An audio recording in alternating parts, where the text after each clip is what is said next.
Greetings in the wonderful name of Jesus Christ. Thank you so much, Saints, for tuning in. I'm your host, Esti Dlamini. I am the child of God. I'm born again. Thank you so much, Saints, for tuning in. We give God the glory.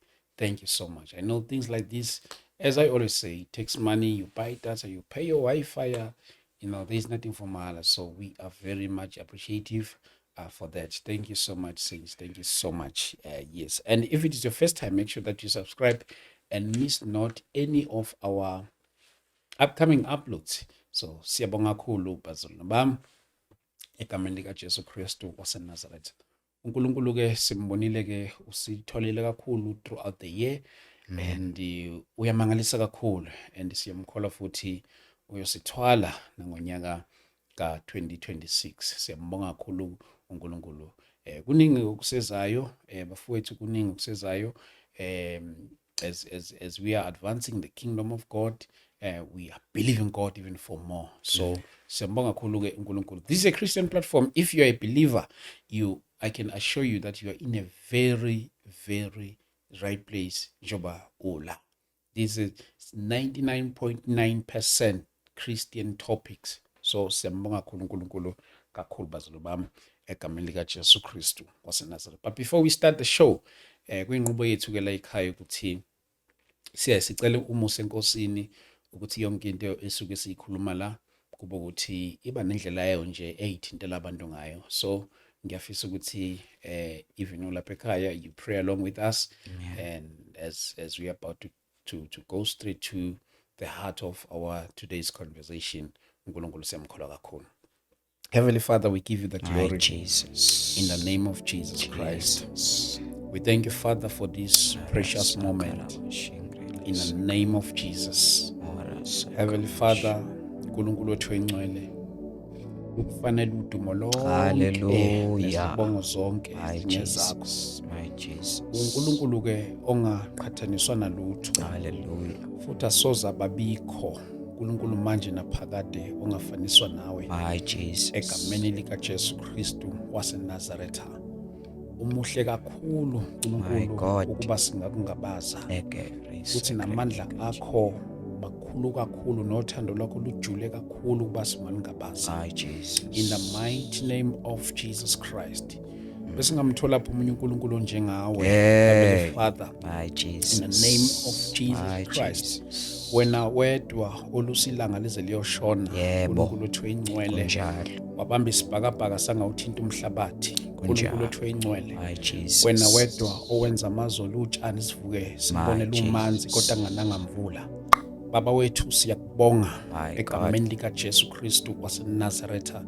Siyathandaza namhlanje uNkulunkulu wethu oyingcwele, akusibambe ngaleso sandla sakho uNkulunkulu wethu namandla. Sizongena nakule nkulumo yethu yanamhlanje. Siyathandaza uNkulunkulu wethu oyingcwele. Be the center of this conversation. Yes, Jesus. In the name Egameni of lika Jesus Christ, Lord my God, we pray. Thank Amen. you, Lord. Amen. Today I'm joined by my brother here. Without any waste of time, ngithanda ukuthatha leli thuba angiqale ngimamukele bhuti, ngiyakubingelela. Siyabingelela baba. Niyaphila kodwa? Siyaphila kakhulu ngomusa kaJesu. Bethu sembonga uNkulunkulu. Ngiphethe nane profile yakho la but ngizoyifunda. Yeah. Ngifuna ukuthi mhlambe in the meantime, maybe mhlambe nakulo qala ukubona lapha ekhaya, mhlambe mongasipha nje your introduction. Asibabingelela ababukeli babuthabani ST endaweni abasilalele kuzo. Yes sir. Sibabingelela egameni elinamandla, egameni elingcwele, igama elingeliqhathaniswe namanye amagama, igama elaziwe emifuleni, igama elaziwe entabeni, Yeah. igama elaziwe emigedeni, igama elaziwe emahlathini, Yes sir. igama likaJesu Kristu. uTimothy mekhuluma ngaye uthi munye umlamleli phakathi komuntu nabantu, umuntu uKristu Jesu. The man that was sent from heaven to seek and save the lost. uColossians umekhuluma ngaye ku-1:15 uthi Christ is the image of the invisible God, the firstborn of all creations. Abadala bethu mabemusho bathi lona uyinkanyezi yezazi, eyabona izazi zasempumalanga zathi kumbona zamlandela. Wazalwa amaqeda kwaphupha amaphupho, wazalwa amaqeda amakhosi athukuthela, wazalwa amaqede kwabonakala oSara bethola ingane. Uye lo wehla ngezibanzi wahlela emfuleni iJordani wazwakala kuvuleka izulu.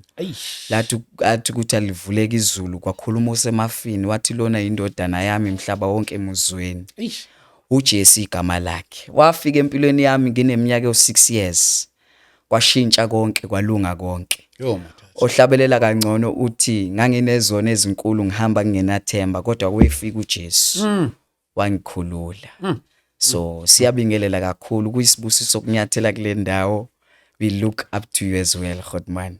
Thank you so much. Amen. Thank you so much. Oh, that's so wonderful. Isibingelelo sasezulwini. Hayi, Jesus. Izwele. Bantwana basekhaya, I'm having a very beautiful profile here before sikhuluma lapha mfowethu. Today ke bazalwane bami, we are joined by my brother uSthembiso Mkwena egameni lika Jesu Kristu. Let me just read this nje kafishane. Sthembiso Mkwena is redefining what it means to be a son or a man of faith in the kingdom of God on earth as it is in heaven. Amen. It takes few minutes to understand why he became an institious belief in Christ as he got saved at the age of 6 years, still date. By God's grace, operating under a prophetic ministry, single but married with Christ. Home local church, Lapana Assemblies of God, Pimville, Soweto. Amen. This is not aimed as part of his description, but to look at Christ as the author and the finisher of our faith. Love what God loves, holiness. Hate what God hates, sin. Wow. Amen. Siyabonga. Amen. Amen, baba wami. Amen. Yes. But ke namhlanje ke mhlambe ke singene straight enkulumeni yethu. Namhlanje usiphatheleni great man. Mhlambe singena straight to inkulumo yethu. Amen. Yeah, si kunomthwalo osemahlombe nami kakhulu, but vocally so I'd love to speak about the season we are in. Wow.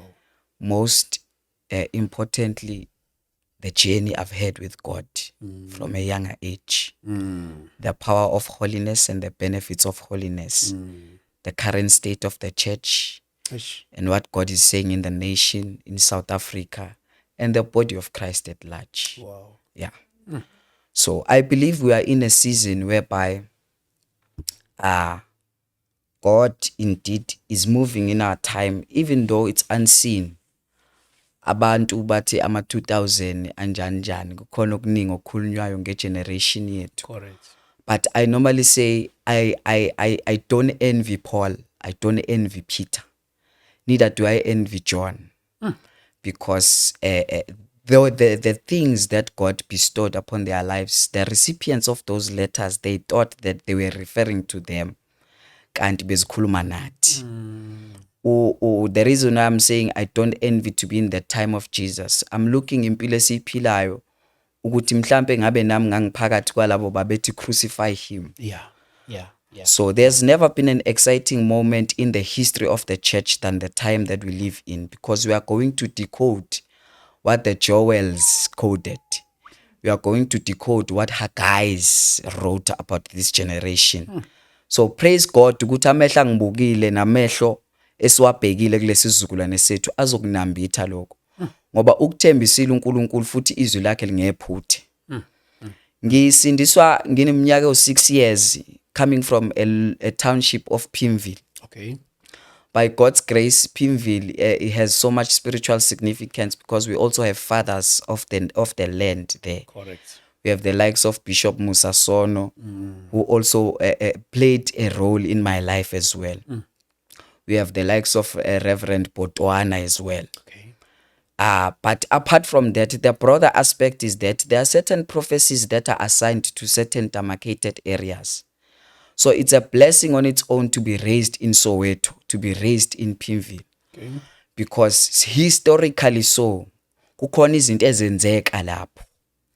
So spiritually it means a lot to be in contrary and to grow in such platforms. But all that I am was nurtured and mentored in the Assemblies of God, Back to God movement. The ibona abagade spiritual growth sami kula ngikhula khona. I'm not saying that as part of the description or ukuphakamisa igama lesonto engibuya kulo, but it's to sound a message of alarm, as to say we are not vagabonds. We are the sons of the prophet. We are the sons of the fathers. We are the sons of the covenant. Wow. Siqhuba i-vision yobaba bethu. Yeah. We are not here to create our names because we know that we are Joshua's. God said to Joshua when Moses was dying, now Joshua, my servant Moses, is gone. Now you. So we know the assignment that it's upon us. We have to take the baton to anywhere God is sending us to. Yes. So manje mhlambe ke omunye angaba nento ukuthi okay, we are in a time whereby more especially youth they having that freedom of doing anything they want as a result ukuthi hayi engathi more especially wabona ama 2K enza izinto ezihlukahlukene lapha nalapha wena kufilisa kanjani ukubona abanye maybe people of your age benza ezinye izinto but wena decided to ukuthi uhambe ngendlela yevangeli? Amen. I'd vocally say it's the grace of God, Bob ST. Yeah, Angeke sizishaye isifuba sithi ngamandla ethu sikhonile. that's correct. Yeah, kungomusa kaNkulunkulu, kungomusa kaJesu.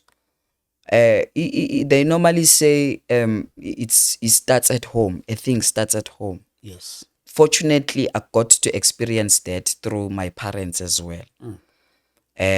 My mom, before ephumela umsebenzi wabo mama Assemblies of God, he was a Sunday school teacher. Okay. So there was no double up for us. Yeah, besigxishwa uJesu emini, sigxishwa uJesu ebusuku, ngisho sigeze ebhavini kuthandazelwa amanzi. Sure. So he laid a mark on my life. She laid a mark as well on my life. But now what I normally say is that not all is lost. There is a reason why God has kept us for this generation. There's a reason why God kept us pure for this generation. Ukuze sisound a message of alarm njengo Noah. Yes. Owathi phendukani uzamcolo uyeza. So ngisindiswa nje ngineminyaka u6 years kufike ubaba uEl Mugwane. There was a man, there's still a man called El Mugwane. He's on the teaching team executive of the church. Okay. Wafika kuyi change of pulpit. I remember ngasindiswa first day of revival. Ethi izwi lesiphambano liwubuwula. Oh my God. Kwababhubhayo. Kepha kuthina lingamandla kaNkulunkulu. Manje bese ngizwile ngevangeli futhi bengilibonile ekhaya. Hence I say fortunately I got to experience God where I stayed. I normally say the vision of Christ was birthed in Bethlehem, but it was conceived in Nazareth. So Nazareth was my conceive, which was endling. Bethlehem was Assemblies of God, where I could say nami ngiyayikhetha inkosi. Into eyayingisa phambili kwakukuthi ngifuna lamandla akhuluma ngawo lo baba lo. Ngoba umethi izwi lesiphambano liwubula kwababhubhayo. Ngiyibonile leyo nto ibabula ezweni nasendaweni esihlala kuyo. Ngoba uma ukholwa noma uthi unoJesu ngazi ukuthi ushiwe isyllabus especially ebuncaneni. Yeah. Omunye uke wathi mosumuhle uxakwe yini uzithwesa ijoko. Esho ngelelo langa ngiya enkonzweni wasindiswa ngalelo langa engilandela ngenxa yamandla. Sure. Ake ngisho ngithi angihlangananga noJesu kuphela kodwa ngahlangana namandla akhe. And my life was never the same. Ngokusukumisa nje isandla ngathi ngiyamkhetha uNkulunkulu kwashintsha konke. Just ukuphakamisa nje isandla. Izinto zashintsha. So it's been a journey. Ngikhumbula ngifike eklasini I've been an extrovert child. Okay. Mangifike eklasini baba ngibiza stage. Okay. Grade 1 leso sikhathi ngenza grade 6. Okay. Awu ngiyafika ngilose interest nje mabeqala bethi stage. Bangikhwaze ngelika stage ngilose interest because I was the learners, the forefront people. Yeah. Mhlawumbe eskimini uyena ileader yabona kuziwa ngayo. Kwasho ukuthi sekushintshile manje.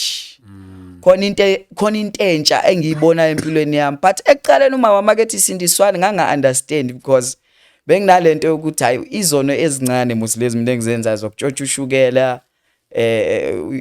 izono ezingena ama charges amakhulu lezo uyabona. kanti to be saved it's a decision, and it's a personal decision for a fact. Awusindiswa ngoba ekhaya bayakholwa noma no abakholelwa, nawe kumele uvume ngomlomo wakho, as Romans chapter 8 says. So fast forward, I go to eklasini ngibuya ukusindiswa that Monday, ngiya eklasini Tuesday. Something tremendous happened. Eklasini ku grade 6 sasijwayele ukubala ama number, si count ama alphabets. There were moments where the teacher would just call and say isho ama alphabets, yabona. Okay. But I wasn't that fluent at that time. Ngahlangana no Jesu, kwavele kwavuleka amehlo. Kwafika isikhathi before break la uthisha ethi sifunde ama alphabets. Ngawasho ngathi A for apple, B for banana, all those vowels. Yeah. Kwaba yi-break. Ngathi mangibuye breakini uthi uthisha buyela eklasini yongilandela isikhaftini. Bengumntana nje othumekayo vele eklasini. Okay. Ngathi mangena eklasini ngazwa inye presence. Le ngayizwa mangibeka izandla ngiqeda ukusindiswa. Eqinisweni I didn't fall. Ngiyambonga uNkulunkulu ukuthi ivangeli engalithola laba personal ngendlela yami. Azange futhi ngikhale ngoba ngeke ngibabone esontweni bekhala. Yeah, ngeke ngibabona bewa. So kwangenza ngibe sound ekuthenini ukuthi ukuze uthola amandla akudingi nokuthi uzuwe. Yes. Akudingi nokuthi uzukhala. That's correct. Ngathi ngithi ngiyalibheka i-chart lashintsha i-chart. U-A kwabhalwa alpha. U-B kwabhala bright morning star. At that time I couldn't articulate, but I knew what was written there. And I became fluent and exceptional at school. So I'm saying salvation is a protection guard. Yeah, isivikelo. Kakhulu makufika ubungcwele kuba yi-bonus, because holiness is also a protection. Fast forward ekhuleni kwami ke ngikhula ngilo mntwana, but uma umesha ufakazi bami uthi uma eceda ukushada for 3 years she couldn't conceive. Wenza isithembiso kuNkulunkulu ukuthi lo mntwana ozonginikeza yena ngizomthembisa kuwe. Igama lika Sithembiso liqhamuka lapho. Ngithini ngizama ukuthi kumama olalele ekhaya nobaba olalele ekhaya nomunye umlaleli, ingane azifani. Kukhona ingane yesicelo, khona ingane yesidingo, khona ingane yesiphiwo. Ithi iBhayibheli God gave his only begotten son, ingane yesiphiwo le. Ingane yesicelo uSamuel. Yes. Yeah, umama wakhe wamcela kuNkulunkulu wathi futhi njengoba uzonginika ngizombuyisela kuwe. Ingane yesidingo uMoses. Yeah, it was needed at that time that Israel must have a savior for them. So ingane azifani kanti namagama now they lay a mark on a child's life. They lay a sentimental value empilweni yengane. Ngithini ngithi gada ukuthi ingane yakho uthini kuyo. Gada amagama owatshalayo kuyo, because he or she will become what you have planted. Fast forward, I got baptized at the age of 11. I was singing back then, Babu ST. Okay. I still sing now. Wisiphiwe uNkulunkulu akasithathi kodwa sesilima zokushumayela kakhulu. Yes. I was very active. Ngangilandwa nje kuthiwa wozoshumayela ngigibezwe phezulu kwetafula, ngikhulume ngimangela abantu sebakhala ngingazi ukuthi yini. But ngangizwa lento engayithola eklasini, ngangiyithole futhi ngiqeda ukusindiswa iphuma ngezandla zami nomlomo wami. Kodwa ngangakwazi ukuyichaza ukuthi ibizwa ngani. Ngangikhala ngifuna ukucula kuthiwa hayi ingane uzocula ingoma yokugibela. Sihambe einkonzweni ze-youth nama-convention laphana enkonzweni yangakithi. Okay. Masifika acula umntwana ingoma yokugibela. Ingasaculwa le ekumele siyicule phakathi because of the presence of God. Ngangiyizwa iphuma la kimi lento kaNkulunkulu, but I couldn't understand and articulate. Now I understand uma ngabe ulokhunja ethi lento ingumlilo ivalelwe emathanjeni ami. But it's been a roller coaster in such a way that there was a moment whereby there was so much sabotage being young age. Uyabona nje uSunday school ngangembona kahle ukuthi ungenzela kancane ngoba certificates zakhona bengizithatha nje besibhala iexam lapha esikolweni enkonzweni. Bakubuza nje simple questions, uJesu waza elokhunja ngedonki noma ngeFerrari. Okay. Uvela uthike. So I was exceptional because izwi besiphila ngale ekhaya. But iSunday school ngangibona ukuthi incane for mina. Ngiyambonga kodwa uNkulunkulu ukuthi angiyijumpa ngiyiteji. Yeah. Ngoba uke wathi omunye lo mfana sike sambona kwenye convention ecula. washiya silila apha xa ndithi ndiyomjonga pha phandle ukhaba ibhola thina siyalila apha. So that means ide asijampekanga, but there was a lot of contradiction ekukhuleni kwami, yabona. And ngifeel ukuthi abayi-understand lento engishisayo, uyabona. Kuke kwafika isikhathi lapho sihlabelela kwenye indawo ngizwe ukuthi abangibheki kahle, ngaphuma ngikhala. But ngoba ngakhuliswa abantu abaqinile evangelini, wafika omunye ubaba waseZola kuthiwa uCimba igama lakhe. Okay. And ufika nje ngikhava omunye umama uyangithulisa, wangihlutha kulo mama, wathi mangabe ivangeli lihlula yekela manje uphuma uhambe. Ngakhula kanjalo ke, ngabuyela futhi same instant, ngabuyela ngaphinde ngayocula, and God did wonders. Sure. So healing would take place even through worship. Things would take place. Amanye ama testimony aziwa umama, amanye ngangekho that sober and matured to hear. But I bless the Lord ngoba umfundisi Maphanga, he's late off now. Uyena wavuma ngifuna ukuye emanzini ngoba kwaphuma igama elithi thina sikuyobhabhadiswa nabantwana. Kodwa kwakusemanzini lapho mabethi ngathi mangifakwe emanzini abantu behlelwa amandla kaMoya oNgcwele, nalo ebengibhabhadisa. Sure. So kukhona ingane ezithi zizalwa zibe zinomoya kaNkulunkulu.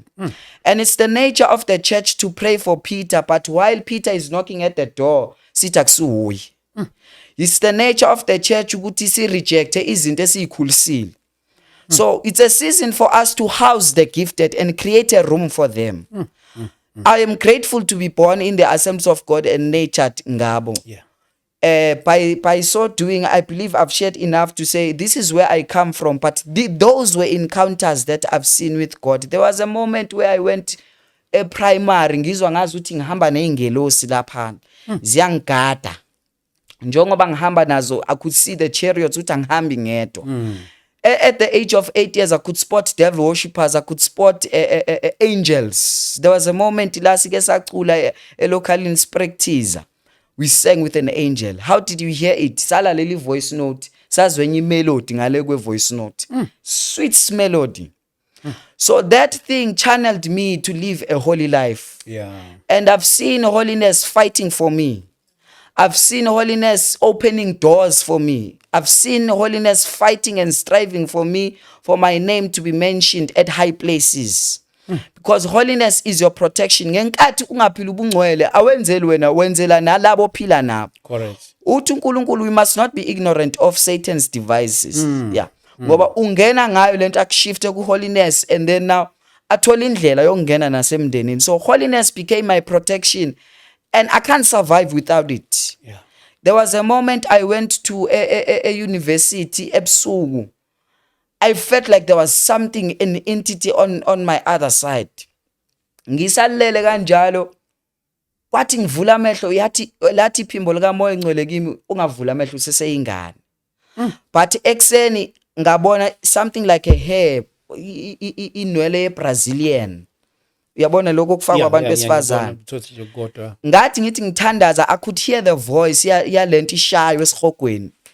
Kuthiwe ukuhlula kanjani ngoba ulingana nawe lo. Hamba omuwisa. So ubungcwele buyafohla, and ubona obenze ngakhula, and I started to have eyesight and to see the things of the Spirit, started to hear from God and to articulate what God is saying. I believe time for the I saw generation without scriptural reference is over.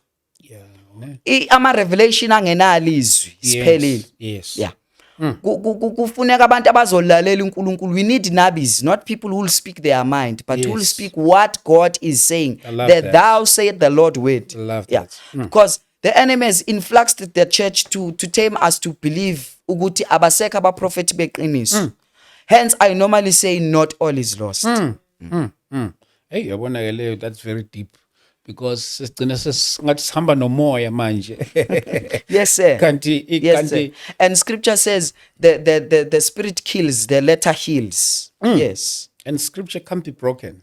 Yes sir. Scripture is scripture. Yes sir. It's eternal. Exactly. Yeah. It's an internal thing. Yeah. So manje lezi zethu lezi ama revelation nomunye uzokutshela ukuthi hey mina ngibona ukuthi nokuthi nomunye naye bona ukuthi mawuthi ayibona izinto na sehamba la khona engashaye khona kanti iyodi judgment.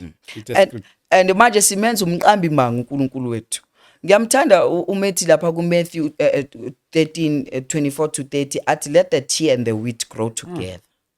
Yeah, we shall see on the day of harvest.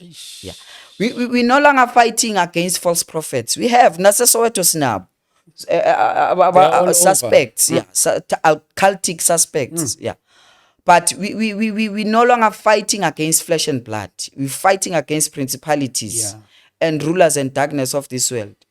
The current status quo of the church, Babu ST, I normally say, ungayingcwabi into ephilayo. Ungathi into ifile ibiphila. Kumele ucheke kuqala ukuthi ingabe lento le njengoba ngithi zothi ifile isaphila na. Ngoba kungenzeka wena uyibone ngazuthi ifile kanti isaphila. Kungenzeka uyibone ithule kanti ipulse isashaya nomphefumulo usesekhona. Ngithini na? Ngimemezela uIsaiah 42:22 uthi but these people are robbed. They are spoiled and there is no one to say restore. Yeah. So we are in a season whereby there is no one to say restore. Ngiyamthanda umfazi omshunemi uma ingane yakhe ifa. Akasheshanga ukuyingcwaba. Wathi all is well. Yeah. Wathi lengane ivele ngesiprophet futhi izovuswa futhi isiprophet. Yeah. Wazwakala ethi all is well in the midst of death yengane. Siswele abantu abazothi all is well in the midst of crisis. Siswele abantu abazothi restore in the midst of death. Yeah. As a result kuba ngazuthi ifile kanti iyaphila into kaNkuluNkulu. Siyazingcwaba izinto eziphilayo zikaNkuluNkulu ukwenza kaNkuluNkulu bangazuthi akusekho kanti kukhona. So ngiyamthanda lo mfazi omshini wemighty all is well. Why usathane uthatha igama lika restore walishintsha wafaka ureact. We are the generation that reacts upon izinto masizibona zingahambi ngendlela yethu. And if you have too much reasons to change for the season, you will argue with the season. So kuyenzeka ungayiboni. Yeah, kuyenzeka ungayiboni kodwa kusho ukuthi ayikho. uElijah noElisha, uElisha uke wangayiboni wathi uElijah Nkosi imvula amehlo ukuthi abone ukuthi baningi abangakithi kunalabo esimelana nabo. And iBhayibheli lithi ke wayesebona uElisha amehlo akhe avuleka wazwakala uElijah ethi look again. We are that generation now that says look again. Not all is lost. Wathi umebona wabona ifu lithi iBhayibheli wathi ngibona ifu lingangesandla somuntu. Yeah, isikhathi semvula lesi. But ukuthi sizingcwabe izinto ezikaNkuluNkulu eziphilayo sithi azikho zibe zikhona will be a result of a lazy church. Where are we now? We are in Psalms 11:3. iBhayibheli lithi if the foundations of the earth are destroyed, what shall a righteous man do? Foundations. uNkulunkulu uyabuza uthi if a foundations of the nations are destroyed, what shall a righteous man do? Ngibuya nempendulo South Africa nezwe lonke nebandla ukuthi impendulo ibuyile uKristu. Impendulo ithi restore. Kwande abantu abaningi abakhomba amanzi angcolile.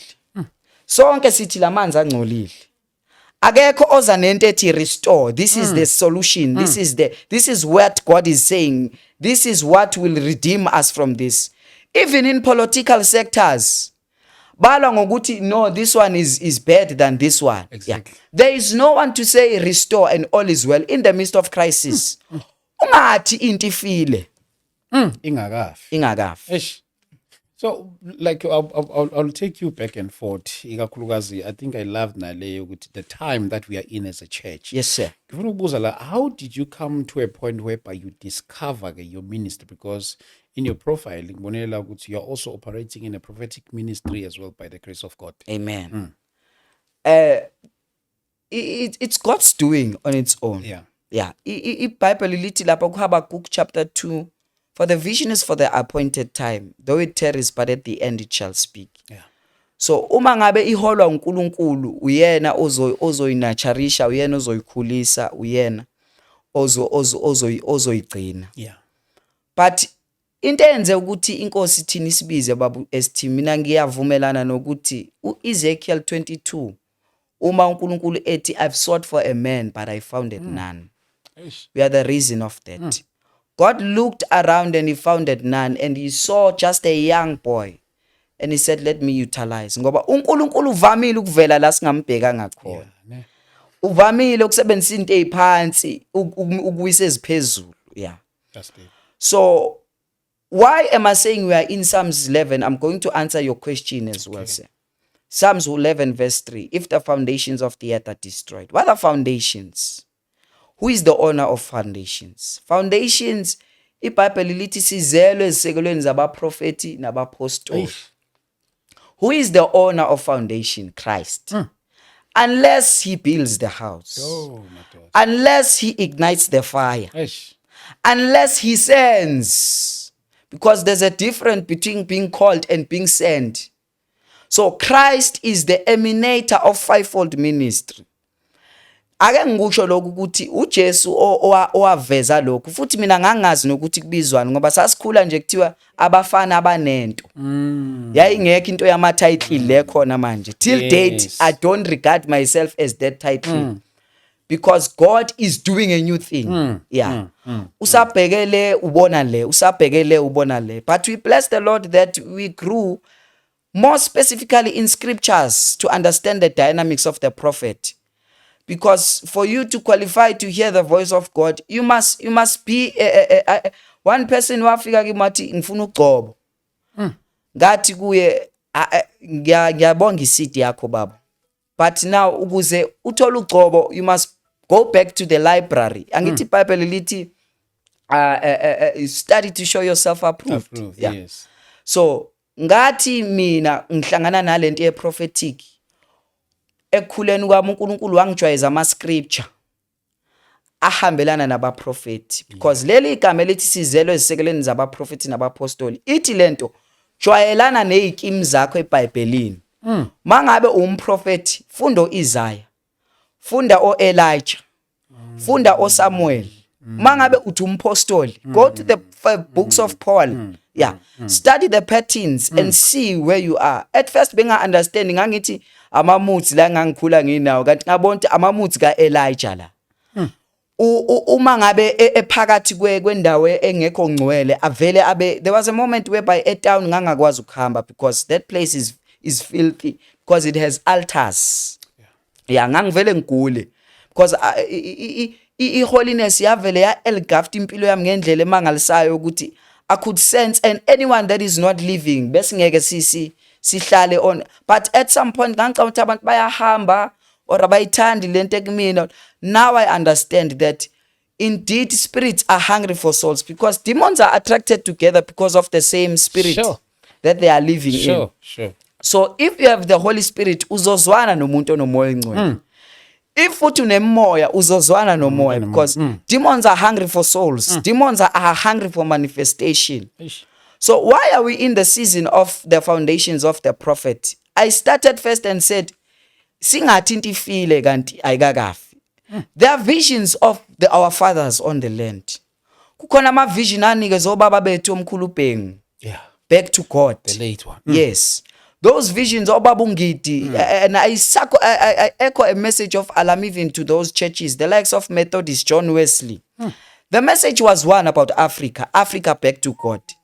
It's just that ishintshiwe ngeindlela eziningi. Mayezayo uzobeza or ama 12 apostles bethi Cape to Cairo. It's one thing. Exactly. Africa back to God. So it's a season for Cush to rise and ascend to his position because invoices are going to come from Ethiopia. Lisho njalo izwi lenkosi. Because what is Ethiopia? Ethiopia is Africa on its own. So there are certain visions that were given to our forefathers. And leyo nto le ifuna uphume esontweni ungene embusweni ukuze understand. Ngoba umnyango wesonto uzokuvalela ukuthi ungayibona ivision. Yeah. Uzoba isitha sayo kanti iyakuvuma. Uzoyiphikisa kanti ibakhulisile yabagcina abanikazi bayo. Nawe futhi ngakugcina provided if you understand the vision. Eish, madoda. uNkulunkulu wangifaka esikhaleni lapho ngathola ivision. I saw myself being in a flight. And this flight sisehamba kuyo kwakungazuthi imile but phakathi sonke sicabanga ukuthi iyahamba. Ngisabheke ukuthi iflight yashintsha yaba ngathi bus. I say this message wherever I go. phakathi kwebhasi kwaphuma ubaba wakhomba i-engine wathi i-engine ayihambi. Udriver zanganake. Kwaphuma umama wakhomba wathi ama-indicator wemoto awasebenzi nama-wiper awasebenzi. Udriver kazanganake wachubeke drive. But izinto zikaNkulunkulu zingenye indlela ngoba ngathi uyadrive udriver kodwa bayakwazi ukuhlika bakhombe lezi zinto ezirong. God said to me, prophets expose, apostles confront. So we need the exposure and the confront of saying restore. Yeah. Because the vision is still the same, though the message has changed. Yeah. Because God is progressive. uNkulunkulu akasekho la simgcine khona ula ekhona manje. Though the vision is still the same. So uNkulunkulu ufuna ukuthi si-understande indaba yabaprofeti nabapostoli. And kuzosiza lokho ukuthi singabheki kude. Ngoba uNkulunkulu akasi uNkulunkulu kude engasi uNkulunkulu eduze. Ngafika kwenye indawo, it's good to listen to the Apostle Arome Osai. God has raised those people. Very profound. Strong. But the contrary comes in when you start to become like them. Find your own pattern ngoba nabo benze yabo. Imitating them. Yeah.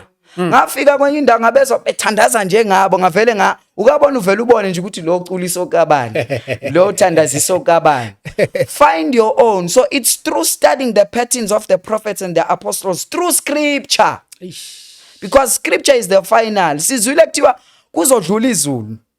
Kudlule izintaba zibhilike kodwa izwi likaNkulunkulu liyoma. So this is the final word. Yabona. So for you to understand, because now the enemy is after foundations. Yeah. Now the enemy is attacking foundations. Why is he attacking foundations? It's through foundations that we see the firmness of the house. IBhayibheli lithi uma ngabe ngayakhi abakhayo bayakhisa. Oh my God. So coming back to that vision, ngabona owesifazane ephuma ekhomba naye ethi kukonakele lapha lo driver uyachubeka uyadrive. Kwaphuma omunye omncane ekhomba wachubeka wadrive. After then ngabona ngathi uNkulunkulu siyafika kule destination esiye kuyo. Masifika kunebhodi yamasonto wonke wase South Africa akaNkulunkulu. Isizathu sokuthi ngisho njalo bayawaza kaNkulunkulu. Ngabona ebhodini, I won't mention the name, I won't even name drop. There were names there, but inside of those churches there were rooms outside. And the leaders of those churches bathi sihambe kungenama room la kungani masibuya sekunama room. Kwazaka lo munye phakathi kwabo ethi asiwayekeni ngoba senzela imali. So the current status quo of the church and of country, especially the political spheres, there are things that the enemy planted and builded around us. Saziyeka sacabanga ukuthi zifana nezethu. Why? Because the enemy is after foundations. Saziyeka ngoba zisenzela imali. Saziyeka ngoba ziletha i-foreign exchange. Kanti zibe zithengisa ngesizukulwane sethu. Sure. The enemy is after foundations in such a way that, you know, when God is saying sizelo isekolenza abaprofeti nabapostoli, it's a message on its own to study the patterns of the prophet, because we are in those seasons. Siku revelation manje. Okay. Yeah. Zequmaliyede manje. Okay. And the people that God is raising, they are in Isaiah 54. Isaiah 54, I'll just quote for the sake of time. Says, but these people, can I read the scriptures? Let's do. My Jesus. Oh Lord. Go to Isaiah 58 verse 12. Your people will rebuild the ancient ruins. They will raise up ancient runs and they will raise up the age-old foundations. They will be called the repairer of paths and streets. God is raising voices to repair paths. Wow. To repair, because you can't walk before running. And you can't walk in an uneven path. Kumele ipath le in a foundation ibe right. Ingakho uJohane ethi, I am the voice that cries out in the wilderness saying, vulani indlela ngoba the Lord is about to pass through. Yeah. So as John is saying that he's He's in contrary of trying to define the many voices that God is raising, because God is raising people who have the voice of authority. Yeah. Imsindo omningi ongenayo authority. Sure. Usathane usivusele abantu abafunde ilingo yethu. Bafunda indlela yokwenza kwethu. Bakhuluma njengathi, bagcoka njengathi, kodwa akusibo abethu. And that's a Pharisee spirit. Banomsindo omkhulu ongenaNkulunkulu. Banomsindo ongenamnikazi. So God is raising voices. Why is he raising voices? As I said, Revelation. Kwabonakala idalwa. Yep. Esinye besinobuso bebhubesi, esinye besinobuso bengelosi. The apostles and the prophet God is raising in our time, they have a radical face. And ngeke sibabambe ngoba uNkulunkulu ubabizele lesi sikhathi. They are called like Jeremiah to plant and tear down and rebuild and plant all that God requires. Yeah. Their motto says, if God is building, we are building. Sure. If God is not building, we are not We are building. not building. I say it's a season for us to rise to the excavation of not being a lazy church, of not managing. Because land of lacking foundations has led us to be a lazy church. The church that only do things that they can do. Yeah, we can pray, we can sing, we can preach and close the church and go. Bese sicabanga ukuthi lezi singakwazi kuzenza asivele sizomit. Yeah. We have become a lazy church in such a way that the pit on the altars is still burning, but there's no fragrance. Sure. The priests are rising, sounding a message of alarm, but there's no burden of souls. There are songs that are uttered, but people are just singing for the sake of fame, not by revelation. They are praying, but they are not guided. They are serving, but they are not led. They are running, but they are not arriving. Sure. So God is saying to me, yes, they are confusing motion with manifestation. You can move, but don't manifest. Hey, my daughter. And you can manifest, but be in a stagnant place. Uthola ukuthi leyo ndawo uNkulunkulu akufake kuyo anikaqedi kodwa usafuna ukuzibonakalisa kuleyo ndawo. So motion is not manifestation. And God is saying they call it harvest, while I say it's their own hustle. They are creating their own names at the expense of my kingdom. They have the fear of maintaining the brand. They are feeding visions that I didn't give birth to. They have a phobia of not being forgotten. Sebaqhuba i-religion manje. Yeah. Just to stay relevant. But God is saying cheap is relevant with men than with me. Oh. So we need to sound a message of alarm. Hence, I normally say, stop teaching about a scripture that you no longer believe in. Stop speaking about holiness that you no longer live for. The painful part is that you are still laying hands on those people and they are falling, but God is no longer laying hands on you. Oh. And we can't see that because people are still falling even in that mist. You are teaching about love, but you don't care. There was a time whereby you feared God, but now you explain sin. There was a time whereby you lived for God, but now you explain why you're no longer living for Him. Because flammability, ukujwayela has crept in. So we started managing lezi zinto esikwazi kuzenza. Sayeka lezi ezifunwa uNkulunkulu. Hey, Kwaba ngazi ukuthi uNkulunkulu akasawayenza ama miracles ake wawayenza. Ingakho baba Esti ngithi asingathi izifile izinto zikaNkulunkulu zibe ziphila. Asingazingcwabi zibe singafanga. Ngiyakuthanda umshunemi because she's a type of a church. He said all is well. It's a season to say all is well in the midst of. Kwakukhona umprofeti uNkulunkulu amshadisa ngiyaxolisa ukulisho leli gama kodwa iBhayibheli lesizulu lithi wayeyisifebe. yes. Wathi meqeda kumshadisa yena wathi mthande libele njalo.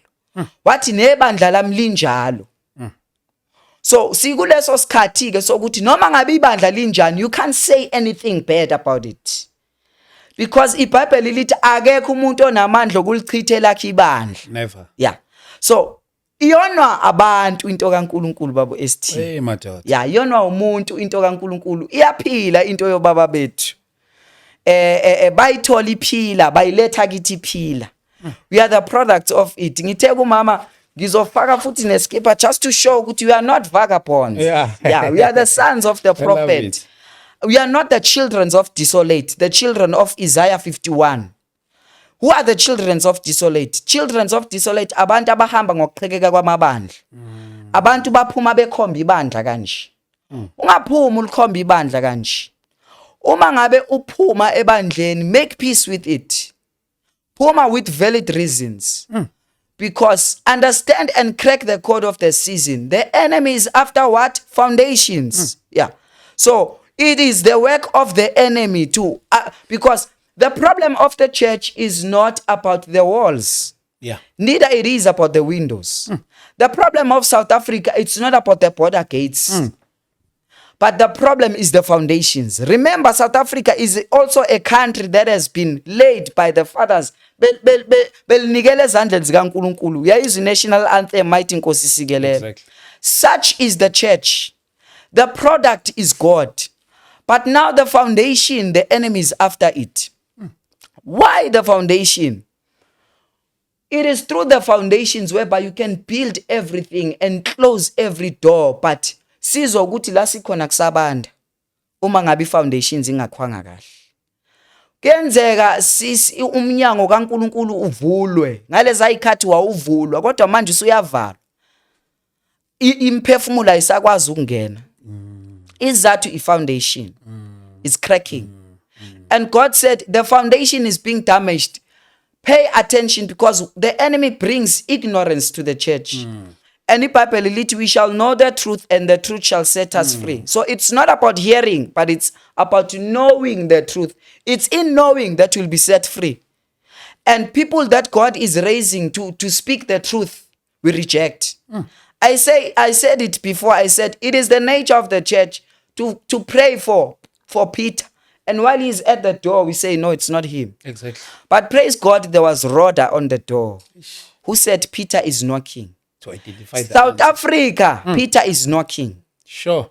To expose the weakness of the church, to make it to be the strength. Ngoba isikhathi sokuthi ibandla liphakame. uHagayi make ekhuluma ngebandla uthi inkazimulo yokugcina izoba nkulu kuneyokuqala. It's a season of restoration. It's a season of reconstruction. It's a season of reshape. It's a season of reforming. It's a season of rebuilding the ancient landmarks that were laid by our forefathers. Ungalwi nezikhonkwane. Ungalwi nevision ongayazi ukuthi yaqalaphi. Ungayiphikisi ibikuvuma lento. Yeah. So sikwi-season lapho kuliwa nezikhonkwane. Ingceku zikaNkuluNkulu nje ziyadiscusswa kuma WhatsApp group. Kusibuya ku season ye appreciation ku December. People are just giving their money but their hearts are not saying we appreciate. Where are we in South Africa? Is this what God intended? Is this what our forefathers died for? Yilona ngabe ivangeli leli kumele likhulula abantu ezonweni. Leli elikhona manje uSathana aliveza, and what the enemy is doing now. Ulwa nezinto eziwu2 ngefoundation. Okay. Ulwa ne-leadership. Ulwa nama-local churches. Yes. What do I mean when I say local churches? I mean churches that give birth, because churches should give birth. Yes. From time to time. Yes. He's fighting leadership. Uvusa abaprofeti bamanga baba prominent. Kwabangazuthi abekho abakaNkuluNkulu. Kanti no Elijah naye uke washo ehlane wathi ngathi ngisele ngedwa mina. Wathi uNkulunkulu ungawari ngizigcinela bami. Abangaguqanga einyaweni zikaBhali. Nabangaguqanga einyaweni zikaAshera. uNkulunkulu usazigcinele babu ST abakhi. Abangacabulanga einyawo zikaBhali. The remnant. The remnant. Yes. So it's a season for the remnant to rise above the escarpment, because uvusa abaprofeti and ayiqali abamanga ngazuthi abekho abeqiniso. Wabanikeza ama platform njengalesi nayo manje.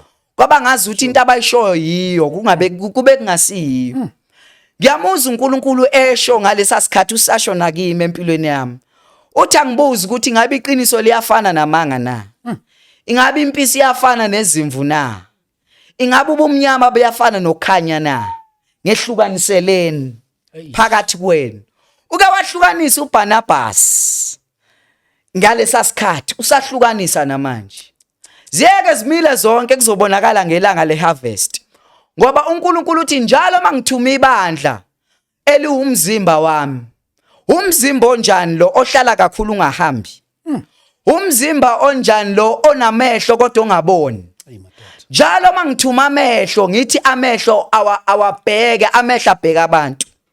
Njalo mangithuma umlomo ngithi umlomo awukhulume. Umlomo ukhuluma okwawo ungenza umqambi manga. Njalo uma ngithi isandla asisebenze, isandla sifuna imali. So we are in a season where God is redirecting what we mean about fivefold ministry. Ziyeke zivele eziwukhula. Ziyeze zeqiniso. Not all is lost because the vision is still the same, but the message has changed. The message is restore as you did, like the days of our forefathers. Secondly, the enemy is after local church planting, church growth. The enemy is after churches. And yenze lento abantu baze bahlale emakhaya bathi angingasayi emnyangweni wesonto. Ngcono ngizithandazele. Ngoba kuvuka abaprofeti bamanga. Kuvuke umprofeti othi woza ngizokuthandazela 1-on-1 mayiqeda lale nawe. Kuvuke umprofeti othatha iadvantage yakho. Yes, and it is the nature of the enemy to raise Ishmael at the expense of Isaac. And Isaac is the promised child. And I'm here to say it's the time and the season of Isaac. Because Jacob is overtaking Esau. Jacob is running with the blessing of the fathers. Sure. Satan uhlasela ama local church in such a way that it's true only all local churches where gifts are made. Ngisho no David kwakungeke kube uDavid ukuba bengekho emzini kaJesu. Oh my God. Ngoba uNkulunkulu wathi kuSamuel, hamba endlini kaJesu. Akazange alikhuluma igama lika David. Wathi lapho ngizitholele wenhliziyo yami. Yeah. So you have to have a local church. Now ohlele ekhaya, come back. Impendulo ibuyile. Yeah. Ungayiphikisi bikuvuma. Pray for discernment and pray for understanding ukuthi uNkulunkulu akuvula amehlo ukuthi ubuye endaweni ekahle, because now you must be under an umbrella, you must be under a covering, because there are 4 things that must happen before rapture. But the first of them all is great revival.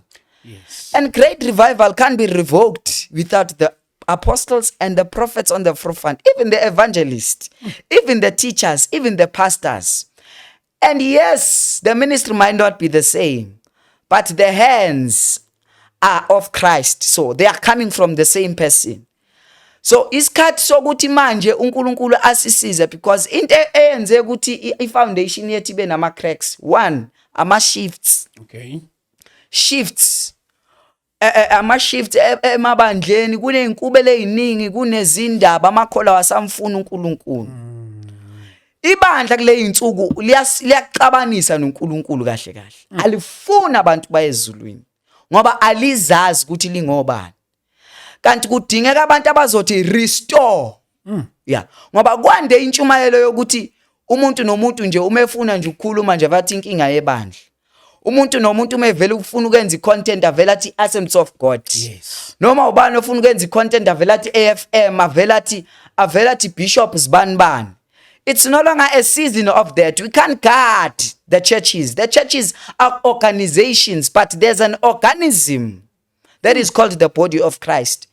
The shifts came in when we started to make organization even bigger than organism, which is the church, the ecclesia of God. Churches, uti. Then arose a generation that did not know anything about God after Moses has left. Yo. So silapho ke, and leyo generation usathane uyifaka ku leadership, uyifaka ku worship team, uyifakile nje seed of a serpent. Bathi becula lapha ubona ukuthi umfowethu lo or usisi lo ugifted and ugcotshiwe kodwa kune seed ye serpent. Khona into engathi ayithandeki kahle. Isitha asimane siyavela sithi nami ngisesekhona. Laba abangakasizakali bathi ngcono ngihlale mina kule spirit ngoba usesekhona noculayo lapha onalento enginayo. Omunye uthi kusizani ukuthi ngiyeke ukuba nomakhwapheni ngapha ngoba umholi izibani wasebandleni naye unezakhe ngapha eceleni. Sibuka kuyena. So the enemy ubafake kwi leadership, abafaka kwi organization, and ebenza ngazi ukuthi organization is above organism. Organization, yes, leadership is needed. I say it again. Yes, leadership is needed. Ezweni le impumputhe iqhide liba inkosi. Lisisho njalo isiZulu. Uma engekho fanele, wonke umuntu uba ngofanele.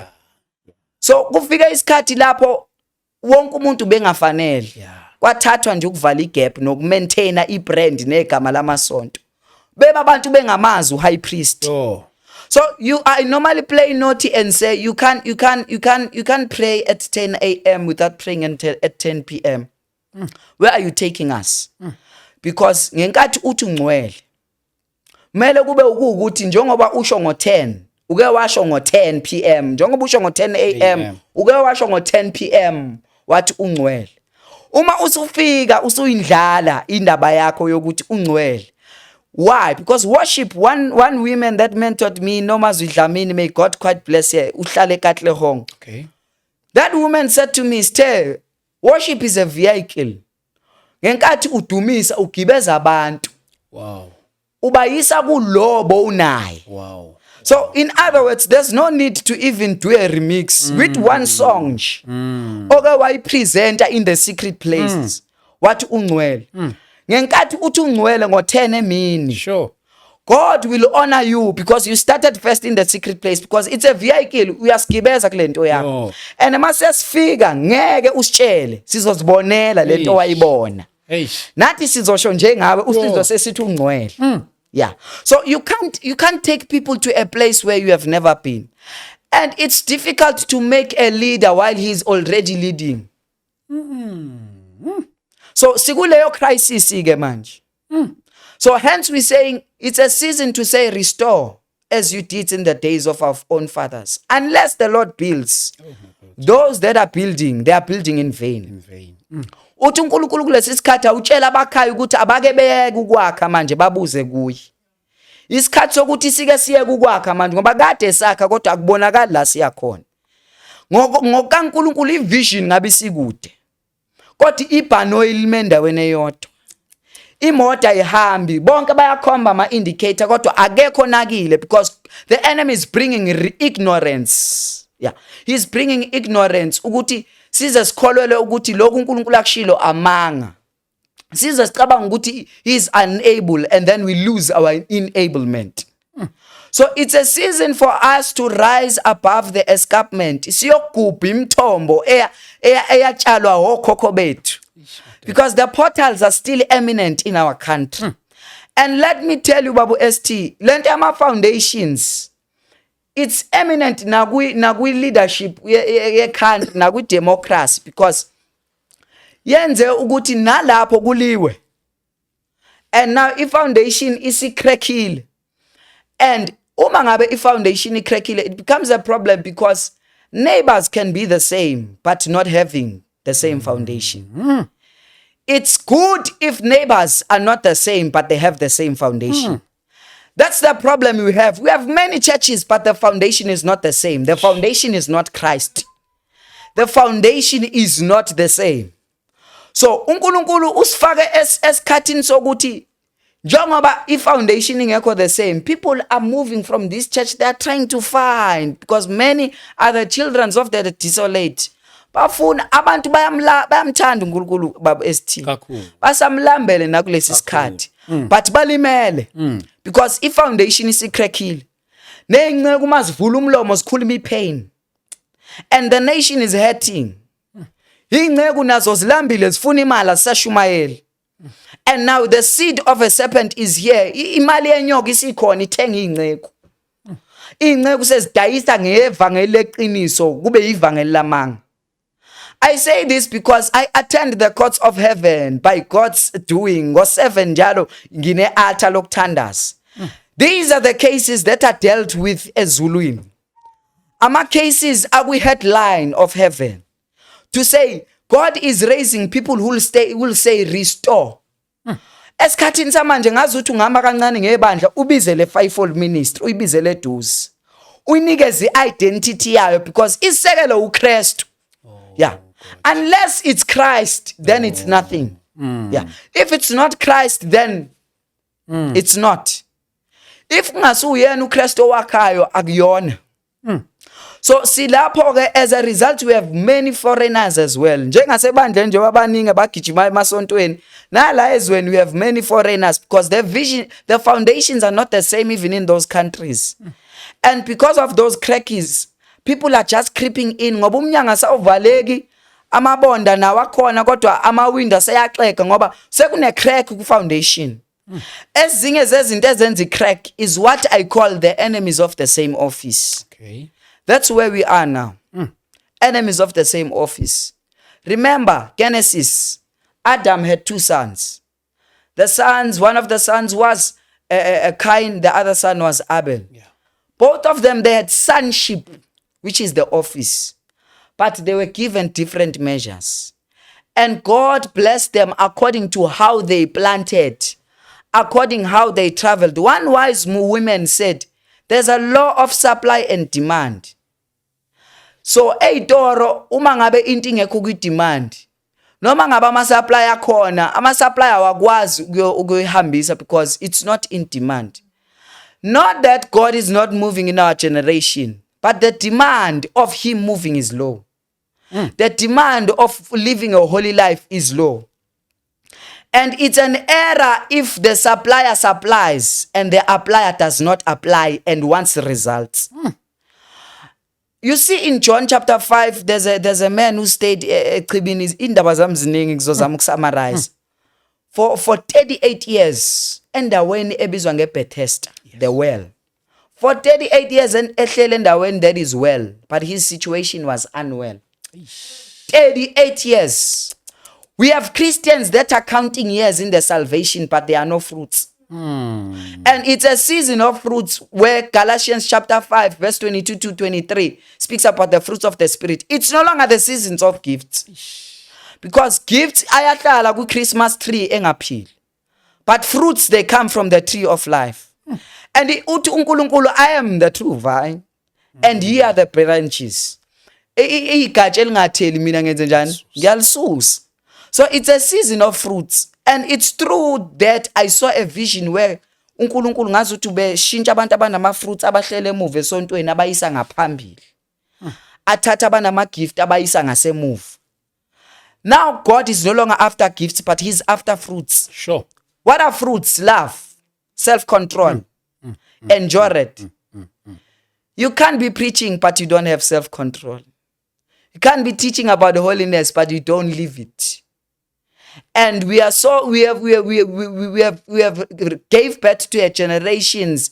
I normally call them the fathers of sin, the initiators of sin. Ngenkathi wenze njalo, you will think you're mocking us, but uzophenduka ibhodi elikhomba abantu ezulwini usale wena ungayi. Okay. Hey, isikhathi nje sihluphayo. Isikhathi nje sihluphayo, but maybe I think bazosixolela nabubukela emakhaya. I think we'll arrange ukuthi sikwazi ukuthi singene na sikwazi ukuthi siqhubeke nale session yethu. But kuyahlala emoyeni wami, before we close, can we just pray for ababukeli bethu emakhaya? Ngiyazi ukuthi khona nomunye uthotho sibukayo akasindisiwe. Many got born again through the sessions that we're doing like this, you know. So can you just pray for our viewers? Amen. And then basically we'll organize our part 2. Amen. Yes, sir. Baba egameni lika Jesu Kristu waseNazaretha siyabonga. Thank you, Lord. We thank you. You knew that this day would come. Siyabonga that you have ordained it. Siyabonga egameni lika Jesu ngenxa yezwi lakhe elikhulume kule ndawo. Yes, Lord. Your word is alive, it is active. Linamandla liyaphila. Uthinta izintaba zithunqa. The only book that we read while having the presence of the author. That's your word. Uma ngabe uJohane ekhuluma ngalo uthi it was the word and it became flesh and dwell among them. Siyakubonga ngalo ngoba lithinta izinto abazithunqe. Siyakubonga egameni lika Jesu waseNazaretha ukukhuluma ngalo vocally so. Now we pray that anyone under the sound of our voices for alignment. Ngegama lika Jesu waseNazaretha, I decree and declare a return in the name of Jesus Christ. It is the season and it is the time of the return of the church to its former glory. Ngoba ushilo kuHagai wathi izoba nkulu inkazimulo yokugcina kunenkazimulo yaseqaleni. Siyathandaza egameni lika Jesu waseNazaretha, sima nezinceku zakho imisile endaweni. We pray for new strength, ukuthi raise them. People who will have boldness in the name of Jesus. For in this season we are restoring the fleas of Gideon. We are restoring the fleas of Gideon. We are restoring the perfume of Mary Magdalene.